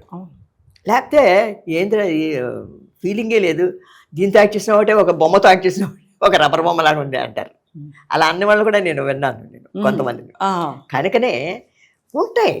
కానీ ఆ డ్రెస్లో వేసుకొని 100 మంది అక్కడ లైట్ టెక్నీషియన్స్, కెమెరామ్యాన్లు, లైట్ బాయ్స్ అందరు ఉంటారు, డైరెక్టర్లు, ప్రొడ్యూసర్లు, కెమెరామ్యాన్లు. అందరి ముందు ఏం వస్తుంది చెప్పు లవ్? అది కరెక్ట్. లవ్ అంటే అది వాళ్ళ మనసుకి సంబంధించిందే, కానీ 10 మందిలో వచ్చేది లవ్ కాదు. అయితే మీరు అలా సంభాళించుకున్నారు దాన్ని మొత్తం, అంటే దాన్ని ఉంటుంది, మనసులో ఉంటుంది. ఉండకుండా ఉండదు. ఎవరికి ఫీలింగ్స్ లేకుండా ఉంటే నేను మనిషిని కాదను. ఎవరు కూడా, ఎవరమ్మా? ఎవరంటే ఎంతోమంది ఉన్నారు. ఎవరి పేరు చెప్తాం మనం? పలానా వాళ్ళు మంచివాళ్ళు అన్న ఒక మంచి అభిప్రాయం కలిగితే వాళ్ళే మనకి. ఎందుకంటే నేను ఎందుకు అడిగానంటే ఆ రోజుల్లో మీరు అక్క అమ్మలాంటి అక్క వెళ్ళేవారు షూటింగ్స్కి. అయితే మీ చుట్టూ కూడా ప్రేమ జంటల్ని మీరు చూసుంటారు. ఎంతో మందిని చూస్తాం ప్రేమ జంటలు. అంటే మనకి ఇన్ఫాక్ట్ అమ్మ గురించి జయలలిత గారి గురించి కూడా చెప్తారు. శోభన్ బాబు గారు, జయలలిత గారు చాలా ఇష్టపడ్డారు. అమ్మ చెప్పటం ఇంకోటమ్మా, సినిమా ఫీల్డ్లో ఇదిగో అంటే అదుగో అంటారు, ఇదిగో తోకంటే అదుగో పిల్లి అంటారు అనమాట. అలాగా ఇంత ఉండి ఇప్పుడు అందరూ ఏమ్మా హాయ్ అని హగ్ చేసుకుంటున్నారు పబ్లిక్లో, హీరోస్ కానీ వీళ్ళు కానీ. నేను బాంబే వెళ్తే అందరు హాయ్ అని హగ్ చేసుకున్నారు. అది సాధారణం అయిపోయింది. మనం అంతా నమస్కారం అండి, బాగున్నామండి అని అంటాం. షార్ట్లో యాక్ట్ చేస్తాం కావాలించుకునేది. అది తప్పు లేదు. అప్పుడు ఆ టైంలో వచ్చేది అది స్టడీ ఇది కదా, ఆ ఏజ్ని బట్టి వచ్చి అంతే కదా. అంతే అంతే అంతే అంతే మన లైఫ్ ఏమిటి, మెచ్యూరిటీ వచ్చిన తర్వాత అప్పుడు మనకి తెలుస్తుంది, అయ్యో మనం ఎందుకు ఇలా అనుకున్నాం, అలా చేసి ఉండొచ్చు. ఎందుకంటే ఇప్పుడు ప్రేమ పెళ్ళిళ్ళు కూడా అన్నీ ఫెయిల్యూర్ అవుతున్నాయమ్మా. ప్రేమించి పెళ్లి చేసుకున్నారు, పెద్దలు చేసిన పెళ్ళిళ్ళు అలా అవుతున్నాయి. వాళ్ళు ఇష్టపడి చేసుకున్నవే పటాపంటలు అయిపోతున్నాయి. ఆ ఏజ్లో మనకి ఎంతోమంది హీరోలు యాక్ట్ చేస్తాం డే నైట్. ఎవరైనా కొద్ది మంచి కబుర్లు చెప్తే ఆహా వీడు మంచివాడు కదా అని మనం నవ్వుతూ మాట్లాడతాం. అంత తప్ప ఇంకా మనం చేసేది ఏమీ లేదు అక్కడ 10 మందిలో. చాలా అంటే మీరు అప్పట్లో హిందీలో అడుగుపెట్టిన మన దక్షిణాది మన తెలుగువారు కానీ తమిళ వాళ్ళు కానీ ఎక్కువ మంది లేరు కదా. మీరు 5 సినిమాలు చేశారు. దారా సింగ్ గారు, కిషోర్ కుమార్ గారు, ఉన్నాయి చిన్న చిన్నవి. అంటే నేను పర్మనెంట్ ఆర్టిస్ట్ అదే చెప్తున్నాను. ఏబీఎంలో పర్మనెంట్గా ఉన్నప్పుడు 3 సంవత్సరాలు హంపంచి ఏక్డాల్కి భాయి భాయి, అందులో ఒక్కో చోట ఏం చేసేవారు, ఎవరైనా రాకపోతే మేము చిన్న పిల్లలం కదా, ఒక ఏంజల్ డ్రెస్ వేసేసేవారు అనమాట. ఏంజల్ లాగా అదేదో ఇదిలాగా అక్కడ ఒక చర్చ్ లాగా ఏదో పెద్ద ఇది ఉంటుంది, మాతా మేరీ లాగా. అక్కడ ఒక పిల్లని, ఈ స్టాండ్ ఒక పిల్లని ఏంజిల్ అని ఇలా నిలబెట్టేసేవారు. మేము అనుకున్నాం, ఫీల్ అయిపోయాడు, ఓహో మేము ఏంజిల్ అయిపోయాం కదా. అది ఎవరైనా ఆర్టిస్టులు దొరకపోతే మనం నిలబెట్టేసామన్నమాట. మనకు తెలియదు కదా అప్పుడు. మీరు హ్యాపీగా అన్ని అలుగుపోయి అన్నీ ఏముంది అంటే, మీరేమండి ఆ పిక్చర్లో ఎంత వేషం వేశారంట కదా మేము అంటే, అవునమ్మా నిలబడితే ఆ పర్మనెంట్ ఆర్టిస్ట్ అంటే చెయ్యాలి, వాళ్ళు ఏం చెప్తే చెయ్యాలి. దానికోసమే పర్మనెంట్ ఆర్టిస్ట్ మనం. అంతే కదా. కొంతమంది అడుగుతారు, అదేంటండి ఆ సినిమాలో చూసాం మీరు ఏదో నిలబడి ఉన్నట్లున్నారు అక్కడ. అవునమ్మా పర్మనెంట్ నిలబెట్టారు, నిలబడాలి, డబ్బులు ఇస్తున్నారు కదా నెలకి, మరి నిలబడమంటే నిలబడిపోతే ఊరుకుంటారా? మీరైతే ఇంత పీక్లో ఉన్నప్పుడు వివాహం చేసుకుని సెటిల్ అయిపోయారు, ఇండస్ట్రీ నుంచి దూరం అయిపోయారు. అది చాలామందికి అది షాకింగ్. ఎందుకంటే ఆర్టిస్టులకే ఒక తెర మీద మన వైభవం అలవాటు అయిపోయినప్పుడు వెనక్కి తగ్గడం చాలా కష్టం. సో మీరు అప్పుడు తీసుకున్న నిర్ణయంలో మీకు ఇష్టమైన విషయం ఏంటి? అంటే ఎందుకు మీరు ఇంకా ఫ్యామిలీకి డెడికేట్ అవ్వాలనుకున్నారా, ఇంకా చాలు అలసిపోయాను అనుకున్నారా? అదేం కాదమ్మా, అలసిపోయాను అనుకోలేదు, ఫీల్డ్ వద్దు అని అనుకోలేదు. నాకు మనసు ఒకలాగా అయిపోయింది అనమాట. ఒక స్టేజ్లో ఏమైపోయిందంటే 1973 ఆ టైంలో మా మదర్కి పెరాలసిస్ అది వచ్చింది. అప్పుడు మా అమ్మ బెడ్లో ఉన్నప్పుడు ఎంజీఆర్ గారు ఫోన్ చేశారు నాకు. ఫోన్ చేసి, అమ్మ ஜப்பான் போகிறோம், உலகம் சுற்றிய வாலிபனுக்கு எனக்கு ஒரு 15 நாள் கால் ஷீட் வேணும், ஒரு டிக்கெட்டு தான் கொடுப்போம் అని చెప్పారు. చెప్తూ జానకి అమ్మ లేదు, ఎంజీఆర్ గారు వైఫ్, ఆవిడ ఫోన్ చేసింది. ఆవిడ మాట్లాడి, అమ్మ நான் வரேம்மா கூட, ஒன்றும் பயம் இல்லை, நம்ம எல்லாம் சேர்ந்து போகலாம், ஆனால் 15 days இப்படி கால் ஷீட் வேணும் అని, நான் டைம் கொடுக்குறேன், நீ யோசனை பண்ணி சொல்லு అని. తర్వాత మా మదర్ పెరాసిస్ అటాక్ అయింది. మా సిస్టర్ అంది, మా అమ్మ అంది, అమ్మో నా కూతురు నేనేం పంపించను. అప్పుడు మనకి కమ్యూనికేషన్ లేదు, ఫోన్లు లేవు, సెల్ ఫోన్లు లేవు, ఏవి లేదు. జపాను బయట ఊర్లు అంటే భయం కదా. ఆ టైంలో మా మదర్, అప్పుడు చిన్నపిల్లలం మేము, అమ్మో జపానా వద్దు వేసుకున్నాము, కానీ ఎలా చెప్పడం అని నేను ఆయన ఫోన్ చేశాడు మళ్ళీ సెకండ్ టైం. ఫోన్ చేసి, ఏమ్మా ఏ నిర్ణయం తీసుకున్నారని. వస్తానండి, కానీ ఇలాగ మా అమ్మకి బాగాలేదు, ఇలా బెడ్లో ఉంది, ఉన్నదే ఉంది, నాకు ఎందుకు అబద్ధం చెప్పాలి, చెప్పాను. నాకు ఇష్టమే రావడానికి యాక్చువల్గా, అందులో ఎంజీఆర్తో జపాన్ అంటే ఇష్టమే. కానీ మా అమ్మకి ఇలా ఉందంటే వెంటనే పాపం ఎంజీఆర్ గారు మా దేవుడు అంటే దేవుడమ్మ. ఆయన ఏమన్నా అంటే, అమ్మ మీ అమ్మను ముందు చూసుకో, అమ్మ కంటే మించింది. ఆయనకి అమ్మ అంటే చాలా భక్తి. ఎప్పుడు నేను చూశాను అవుట్డోర్లో కూడా. వాళ్ళ అమ్మ ఫోటోకి స్నానం చేసి షూటింగ్ అయిపోయిన తర్వాత బూదొత్తి వెలిగించేవాడు అనమాట. అలాగా తల్లి అంటే చాలా భక్తి. అమ్మ అని చెప్పేసరికి వెంటనే, వద్దమ్మా నువ్వు అమ్మని చూసుకో, నేను ఏమనుకో. ఏమంటే మీకు కోపం వస్తుందేమో, పిక్చర్ అలానే చేశాను నేను, సగంలో వచ్చి మీరు బుక్కని కాల్ షీట్ అడిగితే నేనేమో హైదరాబాద్ వెళ్ళిపోయాను అంటే, నాకేం కోపం ఉండదమ్మా, అమ్మకు బాగాలేదు కదా, అమ్మని చూసుకుంటాను.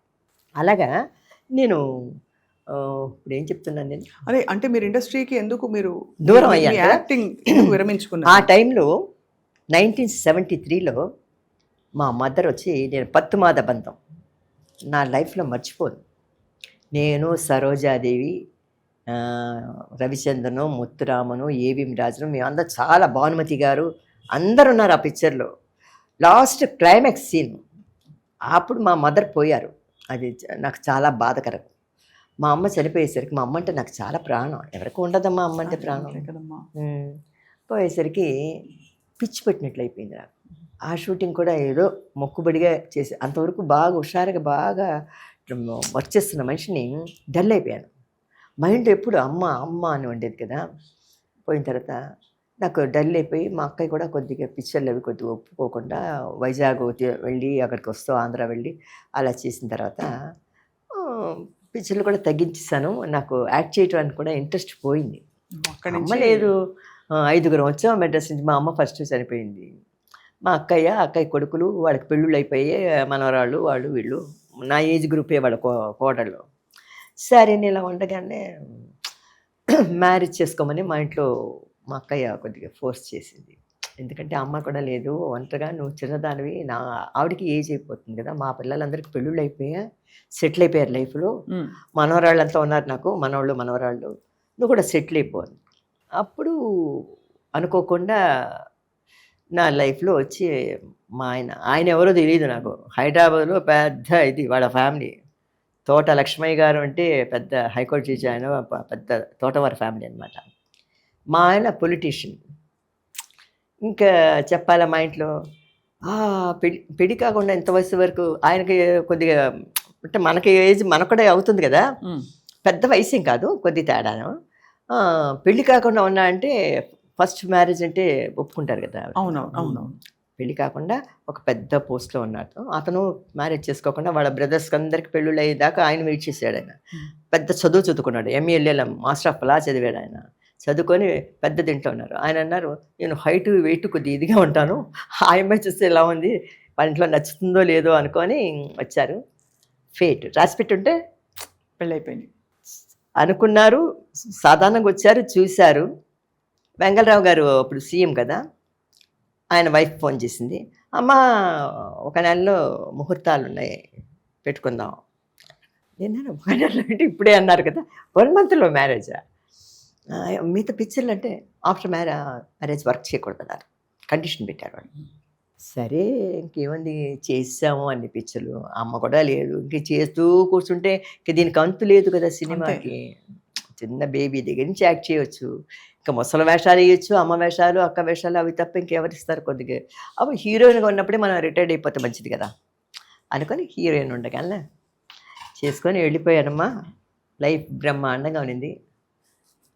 దేవుడు కొద్దిగా, కానీ మీరు భగవంతుడు ఒకటి చేస్తాడమ్మా, అన్నీ ఒక మనిషికి ఇవ్వడం. ఒకటి మంచి చేస్తే ఒకటి చెడ్డ చేస్తాడు. మీకేం మంచి చేశారు, ఏం చెడు? మంచి ఆఫ్ కోర్స్ మీ కెరియర్ అంతా మంచి కెరీర్ మంచిది, నాకు మంచి భర్తనిచ్చాడు ఆయన. మా ఆయన ఎంత మంచి ఆయన తెలుసమ్మా, నిజంగా ఈరోజు చెప్తున్నాను. మీరు అన్నారు లవ్వు గివ్వు ఎంజాయ్, ఆ ఏజ్ వదిలేండి, మనసులో ఉంటాం. కానీ మంచి భర్త దొరకటం అన్నది చాలా గొప్ప విషయం. ఒక ఆడదానికి లవ్వు ఏముందమ్మా, లవ్ ఉంటుంది, ఇష్టం ఉండదు, పోరా అంటాడు, వీళ్ళకి సరిపోదు. భర్త మంచివాడిగా దొరకటం ఒక ఆడదానికి చాలా గొప్ప విషయం. మా ఆయన అర్థం చేసుకో, ఏమన్నారు, ఆఫ్టర్ నీకు మ్యారేజ్ ముందు నువ్వు ఎవరితో యాక్ట్ చేస్తావో ఏంటి నాకు అనవసరం, మ్యారేజ్ తర్వాత యాక్ట్ చేయకూడదు, నువ్వు నా వైఫ్ కాదు. నేను కూడా ఎప్పుడు ఒకటి అనుకునేదాన్ని చిన్నప్పటి నుంచి, కొంతమంది ఆర్టిస్టులని పలానా వాళ్ళ మొగుడు అంటారు. ఒక artist, lady artist, top artist ఉంటే అంటే పేర్లు చెప్పను, పలానా ఆయన మొగుడు, ఆవిడ మొగుడు అంటారు. నాకు అలా ఇష్టం ఉండేది కాదు. మీకు ఎప్పుడు ఫలానా వాళ్ళ పలానా భార్య. ఆయన పెళ్ళం అని చెప్పాను నన్ను, అలా అనుకునేదాన్ని నేను. అదేలాగా పాంచజన్యం గారి భార్య రాజశ్రీ అంటారు కానీ రాజశ్రీ మొగుడు పాంచజన్యం అని అనరు. అదొకటి నాకు చాలా ఇష్టం అనమాట. మా ఆయన మంచి గట్టి మనిషి, చాలా మంచి మనిషి కూడా. అలాంటి భర్త దొరకటం నా అదృష్టం. నాకు అదేలాగా నా కొడుకు మంచి కొడుకు, నేనంటే ప్రాణం. ఇప్పుడు కూడా అమ్మ ఒక అబ్బాయి. భద్రం, ఒకే ఒకడు. అమ్మ భద్రం నీ కూడా రానా, వద్దురా, నాతో ఆయన వస్తున్నారు శ్రీధర్ గారు వాళ్ళు, నేను ఆయనతో వెళ్తాను, అమ్మ భద్రం అమ్మ జాగ్రత్త అమ్మ అంటాడు. ఒక కొడుకు, కోడలు, మంచి కోడలు, 2 మనవరాళ్ళు. లైఫ్. ఎవరు యాక్టింగ్ తీసుకోలేదు మీ తర్వాత? నా కొడుకు అస్సలు నా పిక్చర్లో ఎక్కువ చూడు. చిన్నప్పుడు కూడా దూరదర్శన్లో వాటి నా సాంగ్స్ ఏదైనా వచ్చేది, అదేంటో వాడు టిఫిన్ తింటూ టీవీ ఆన్ చేస్తే గబక్కని నా పాటలో ఏ హీరోనో ఇలా ఎత్తి దింపేది వచ్చేది, వెంటనే స్విచ్ ఆఫ్ చేసేవాడు. నేను అనుకున్నా 2-3 సార్లు, ఓహో మనకి వాళ్ళ నాన్న బుద్ధులు. ఆయన కూడా అంటే మళ్ళీ ఒకసారి మా ఆయన ప్రేమించుడు వెంకటేశ్వర థియేటర్ అని మా ఆయనకి వాళ్ళ క్లోజ్ ఫ్రెండ్ వాళ్ళదనమాట, మా ఇంటి దగ్గర. రాజీ మనం సినిమా చూద్దాం అని సినిమా ప్రేమించి చూడు అన్నాను. ఎందుకులేండి అన్నా. లేదు రారా వెళ్దాం మ్యాట్ని వెళ్ళాం. ఫస్ట్ మ్యారేజ్ అయిన కొత్తలో స్టార్ట్ అయిపోయింది పిక్చర్, చూస్తున్నాం. ఇంటర్వెల్ అప్పుడు అందరికీ ఇంకా నా మొహం పరిచయం ఉంది కదా, హే రాయశ్రీ అని అన్నారు ఇంటర్వెల్లో. ఇంకా మా ఆయన లేగు వెళ్ళిపోదాం, వెళ్ళిపోదాం. నేను ఉండండి వెళదాం, ఇప్పుడు లేచి వెళ్తేనే వెనకతలు అందరూ వస్తారు. లేదు నాకు కన్ను కొట్టుకుంటుంది, లేదు నువ్వు రా వెళ్ళిపోదాం. నేను రానంటే రమ్మన్నారు, మళ్ళీ వెళ్ళిపోదాం అంటున్నారు. సరే అని లేచి వచ్చేసాడు అనమాట. అలా కొంచెం ఉంటుంది చిన్న పాజిటివ్నెస్. అయితే అమ్మ ఫైనలీ ఒక ర్యాపిడ్ ఫైర్, చిన్నగా తొందరగా అయిపోతుంది ఇది. జస్ట్ ఒక 5-6 ప్రశ్నలు మీ ఇష్టాల గురించి నేరుగా అడుగుతాను. మీరు మీ ఇష్ట దైవం ఎవరు? మీరు ఏ గుడికి వెళ్తారు? మీరు గుడికి బాగా వెళ్తారు ఇష్టంగా అని విన్నాను. అంటే మా కులదైవం వచ్చి వెంకటేశ్వర స్వామి. చిన్నప్పటి నుంచి కూడా నేను యాక్ట్ చేస్తున్నప్పటి నుంచి కూడా చిన్నప్పుడు కూడా మా అమ్మ మేమందరం కూడా 2 కార్లు వేసుకొని తిరుపతికి వెళ్ళి ఎవ్రీ ఇయర్ కూడా తప్పనిసరిగా వెళ్ళి అక్కడ కళ్యాణం చేయించేవాడు అనమాట. తిరుపతిలో కళ్యాణం చేయించి అప్పట్లో ఇంతంత లడ్డూలు, ఇంత పెద్ద గారెలు, బుట్టలు ఇచ్చేవారు అప్పుడు ప్రసాదం కళ్యాణానికి. ఇంత పరవన్నం, పులిహారి, దద్దోజనం అన్నీ కారు మీద 3-4 బుట్టలతో ప్రసాదం వచ్చేవారు అనమాట. అక్కడ తిరుపతికి ఎవ్రీ ఇయర్ వెళ్ళేవాడు. అమ్మ మేమందరం వెళ్ళి కళ్యాణం చేయించడం మాకు అలవాటు. సో వెంకన్న స్వామి మీ కులదైవం. అలాగా ఎవ్రీ ఇయర్ వెళుతూ వచ్చిన తర్వాత నేను కూడా షూటింగ్లో మీరు చెప్పారు కదా, అవుట్డోర్లో అది పెడుతున్నప్పుడు షూటింగ్లో ఏం చేసేది, ఒక తిక్కుగా ఒక రూల్ బుక్ ఒకటి నోట్బుక్ పెట్టుకొని అనవసరంగా అందరితో మాట్లాడటం నాకు ఇష్టం ఉండదు. ఓం నమో శ్రీ వెంకటేశాయ, ఓం నమో శ్రీ వెంకటేశాయ అని బుక్కులు రాసి మేము తిరుపతికి వెళ్తున్నప్పుడంతా ఆ బుక్ను ఉండిలో వేసేసేదాన్ని. అది నాకు అలవాటు, నేను ఎవరితో చెప్పలేదు, అది నా మనసులో మాట చెప్తున్నాను. సిరిడి బాబా దగ్గర కూడా అంతే, ఓం సాయిరామ్ అనేసి మాలలాగా కట్టి వేసేదాన్ని. అది నాకు చాలా ఇష్టం. బాబాతో మీకు అనుభవాలు చాలా ఉన్నాయి. వెంకటేశ్వర స్వామితో చెప్తాను. వేసేసేదాన్ని. వేసిన తర్వాత ఏమైపోయిందంటే అలాగా తిరుపతికి వెళ్ళినప్పుడంతా మా అక్క అయితే మీరు నమ్మరు, మా సిస్టరు ఏదో ఒక దీంతో తనకి నిలువు దోపిడి ఇచ్చేస్తాను మొక్కుకొని, అప్పుడే కొత్తగా మేము కేరళ బ్యాంగిల్స్ అని చేయించుకున్నాం బంగారం అందరికీ, వాళ్ళ కోడళ్ళకి మాకు అందరికి ఒకే ట్రెండ్లో అందరికి ఒకే చేయించుకున్నాం. ఆవిడ చేయించుకుంది. ఆవిడ మొక్కుకున్నప్పుడు ఆవిడ ఒంటి మీద ఏముందో తిరుపతిలో అలాగే ఇస్తుంది ఒంటిలో. మీరు నమ్ముతారో లేదో, ప్రామిస్గా తిరుపతిలో తన నగలన్నీ మొండిలో వేసేసింది, బంగారపు నగలన్నీ. మళ్ళీ ఆ చోట్లో పెట్టుకోనని నగలు పెట్టుకోలేదు, ఒక రుద్రాక్షమాల తప్ప ఇంకేమీ నగలు పెట్టుకోలేదు ఆవిడ. అలా తిరుపతిలో తీసిందన్నమాట. మా అమ్మ చనిపోయిన తర్వాత నాకు దేవుడి మీద కోపం వచ్చింది. దేవుడు పెద్ద ఫోటో ఉంది మా ఇంట్లో, మీరు చూశారు కదా, ఇంట్లో పెద్ద వెంకటేశ్వర గర్భస్థానం విగ్రహం అన్నాడు. చూసి నువ్వు దేవుడివే కాదు, నీతో నేను రాయను, నేను ఇంత జపం చేసి ఇచ్చేస్తాను, నువ్వు మా అమ్మని చంపేస్తావా, నువ్వు తీసుకొని పోతావా, నేను జపం రాయను, నేను పూజ చేయను, నాకు వద్దు అనేసి కోపం అయిపోయాను. ఆయనతో పోట్లాడాను దేవుడితో. తర్వాత నేను తిరుపతికి రాను అది ఇది అనేసి కొద్ది కోపగించుకొని దేవుడి మీద దేవుడిని ఇచ్చేసాను అనమాట. తర్వాత మా ఆయన మ్యారేజ్ అయిన తర్వాత మా ఆయన తిరుపతికి వెళ్ళాను. మాకంతా దర్శనం కదా అక్కడ. అవునవును. వెళ్ళాను. తర్వాత మా ఆయన ఫస్ట్ నన్ను చూడటానికి వచ్చినప్పుడు బంగారుపుది దేవస్థానం అది, అమ్మవారిదిను అలివేలు మంగమ్మది వెంకటేశ్వరది $1 ఇచ్చారు నాకు ఫస్ట్.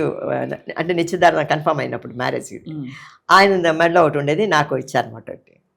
అది ఇప్పటికీ ఉందనమాట. ఒక నున్నటి ఇది, అది దేవస్థానం ఉందనమాట, తిరుపతి ఇదనమాట అది. తర్వాత మా ఆయనతో వెళ్ళటం రావటం, మా బాబుకి నీలాలు ఇవ్వటం అది. తర్వాత ఏమైపోయిందంటే అమెరికాలో కూడా మా పాప అన్నప్రసవం చేసేటప్పుడు కూడా షిరిడి బాబా, అక్కడ గుడులు చాలా బాగుంటాయి మా అమెరికాలో. అవునవునవును. మీరు అందులో అమెరికా విస్తృతంగా పర్యటించారు, మీకు చాలా అక్కడ అనుభవాలు ఉంది. అయ్యో చాలా అనుభవం అమెరికాలో. అది ఒకటి చెప్పాలంటే, అంటే అదే మా లైఫ్లో చెప్పాను కదా, మా అమ్మ చనిపోవటం, తర్వాత మా అక్కయ్య చచ్చిపోయింది, 92 ఏళ్ళు ఆవిడకి. ఆవిడే చూసుకున్నారు మిమ్మల్ని? బాగా చూసుకునేది. మా బాబు అమెరికాలో ఉన్నప్పుడు ఆవిడే నాకు తోడుగా ఉండేది. ఆవిడ చనిపోయేసరికి పిచ్చి పెట్టిపోయినట్లు అయిపోయింది అనమాట. అప్పుడు నా కొడుకే అన్నాడంటే, మా అక్క చనిపోయిన వెంటనే సరోజాదేవి వీళ్ళందరూ మన ఇంటికి వచ్చేవారు. మా ఇంటికి రాని ఆర్టిస్ట్ ఎవరు లేరమ్మా. టీనగర్ ఇంట్లో భానుమతి గారు వచ్చారు, అంజలిదేవి గారు వచ్చారు, పి సుశీల, పద్మిని, సరోజాదేవి, రాసులోచన, తర్వాత అందరూ సారణ వీళ్ళందరూ మా ఏజ్ గ్రూప్ వాళ్ళందరూ అనుకోండి, పెద్దవాళ్ళు అందరూ వచ్చారనమాట. అంత ఇదిగా ఉండేది ఆ ఇల్లు. తర్వాత ఏమైపోయిందంటే, అదే మా అమ్మ చనిపోయి మా అక్క చనిపోయిన తర్వాత నా కొడుకు ఏం చేశాడంటే అమెరికాకి తీసుకెళ్ళిపోయాడు నన్ను. వెంటనే నన్ను అడగలేదు, టికెట్ బుక్ చేశాడు, పద అన్నాడు. ఏంట్రా అమెరికాకి అన్నాడు. నేను చాలా అప్సెట్ అయిపోయాను. ఎందుకంటే మా అమ్మ పోయింది, మా అక్కయ్య పోయింది, నేను లోన్లీ అయిపోయాను, ఒంటరి అయిపోయాను. సరే, అందులో ఎవరితో నేను కలవను. నేను ఎక్కువగా, నాకు బాగా ఫ్రెండ్స్ అయితేనే కలుస్తాను. నాకంటే సీనియర్ ఆర్టిస్ట్తోనే నేను ఎక్కువగా క్లోజ్గా ఉంటాను. కృష్ణకుమారి గారు, జమున గారు, సరోజాదేవి, భానుమతి, అంజలిదేవి. లాస్ట్లో అంటే మా ఆయన చనిపోయిన తర్వాత వీళ్ళతోనే ఎక్కువగా ఫోన్లు చేసేవారు భానుమతి గారు వీళ్ళందరూ. రాజశ్రీ రా మా ఇంటికి రాని, ఖాళీగా ఉంటాను కదా నేను, మా బాబు అమెరికా వెళ్ళిన తర్వాత. అలాగా అమెరికా వెళ్ళిన తర్వాత కొన్నాళ్ళు ఆ వాతావరణం అది. మా కోడలు కడుపుతూ ఉంది. తర్వాత పాప పుట్టింది హాస్పిటల్లో. 4 days, అంటే ఇంటి నుంచి హాస్పిటల్కి వెళ్ళాలంటే 2 hours జర్నీ అమ్మా. అంత దూరంలో ఉంటాయి అన్నీ, చాలా దూరం అమెరికాలో. మన ఇల్లు దగ్గర నుంచి హాస్పిటల్కి వెళ్ళాలంటే. మా బాబా పక్కనే ఒక హోటల్ తీసుకున్నాడు, ఆ హోటల్లో దిగా అనమాట. పాప వచ్చి అదే నొప్పులు వస్తే హాస్పిటల్లో అడ్మిట్ చేసాం. 4 days బేబీ రావటం లేదు బయటికి. నార్మల్ డెలివరీ చూసి ట్రై చేశారు, రాలేదు. తర్వాత సిజరీన్ చేసి మన బేబీ అక్కడంటి భర్తను కూడా పక్కన హాస్పిటల్లో డెలివరీ ఎప్పుడు ఉంచుతారనమాట. మనకు ముందే చెప్పేస్తారు బేబీ ఏ బేబీ అని, 3 నెలలప్పుడే. ఆ పాప పుట్టింది. పుట్టిన తర్వాత నెక్స్ట్ డే పాప పుట్టిన తర్వాత మదర్స్ డే వచ్చింది. నేను 4 days నుంచి తిండి లేదు, ఇది లేదు, అయ్యో బిడ్డ పుట్టాయో, ఒక టెన్షన్ అనమాట మాకు. 4 days నుంచి కదా జిట్టు కారుకుంటూ ఆ స్వెటర్ వేసుకొని చలికి ఎలాగా ఒక దీనిలాగా అయిపోయి ఇలా కుంగిపోయి ఉన్నాం అనమాట. ఉంటే మదర్స్ డే నెక్స్ట్ అని చెప్పేసి ఒక నర్స్ వచ్చి మా కోడల దగ్గర వచ్చి, మా న్యూ బార్న్ బేబీ అని చెప్పేసి కొత్తగా పుట్టిన పిల్లల్ని మదర్స్ డే రోజు తీస్తారు హాస్పిటల్లో, కెమెరాది తీసుకొని వచ్చి. మా పాప చూడండి, ఆ పెద్ద పాప, ఫస్ట్ పాప, అది పుట్టిన వెంటనే కెమెరాలో అమెరికాలో అంతా కనబడింది టీవీలో. అదేమైపోయిందంటే మా కోడలు పడుకుంది, పాప ఉంది, నేను పాప దగ్గర ఇలాగా ఆడుకుంటున్నాను. ఒక నర్సు సిస్టర్ వచ్చి డోర్ తీసేసరికి వీళ్ళందరూ తెల్లోళ్ళు నల్లోళ్ళు ఉంటారు కదా, కెమెరాలు పట్టుకొని ఇలా ఫోకస్ చేస్తూ వచ్చేసారు. నేను కంగారు పడి, నేను చెత్తగా ఏంటి తల దూకోలేదు, స్నానం లేదు, పడదు, అక్కడ ఉన్నాను కదా, గబగబని కట్టన్ దగ్గరికి మూలగా వెళ్ళిపోయాను.